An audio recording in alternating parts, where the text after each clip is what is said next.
स्वामींमुळे ठरलं. सगळं ठरवणारे तेच होते, सगळं करणारे तेच होते. आता ह्याला इथे मी यायचं नाही, मग पत्रिका कशी द्यायची? मला एवढे दिवस प्रश्न मी ह्याला विचारायची, येऊ का पत्रिका तरी द्यायची, येऊ का? त्या म्हणायचं नको. मग आता काय करायचं? शेवटी एक दिवस ठरवलं की आपण पत्र लिहू स्वामींना आमंत्रणाचं आणि पत्रिका पाठवायची. तर तसं मी कुरिअर केलं. आणि मग त्याच्यानंतर कुरिअरचं काय झालं मला माहिती नाही, पोचलं की नाही ते.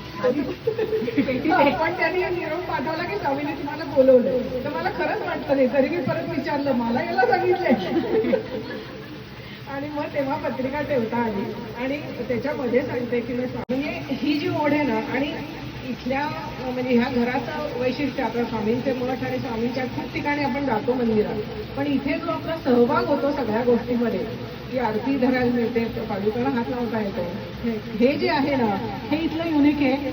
आणि विशेष म्हणजे बाळे ते जे करतात ते ज्या निष्ठेने आणि ज्या प्रेमाने हक्काने जे करतात त्यातनं आपण खरं शिकण्याजोगं आहे. आणि स्वामी प्रश्न तर सोडवणारच आहे, त्यात प्रश्नच नाही. म्हणजे माझे दोन्ही प्रश्न इतके सुंदर सुटलेले आहेत. आणि त्यांनी सांगितलं तसं 1,00,000% तो शब्द म्हणजे शब्द.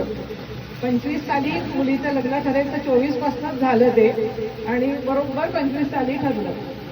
आता नोकरी बरोबर 6 मी जसं सांगितलं वारुणे काकांनी की 6 फेब्रुवारीला तिचा पहिला जॉबचं नोटीस पिरियड संपत होता. 3 फेब्रुवारीला तिचं त्याच्यापेक्षा चांगल्या जॉबमध्ये सिलेक्शन झालं, ऑफर लेटर आलं आणि पुढे हे झालं.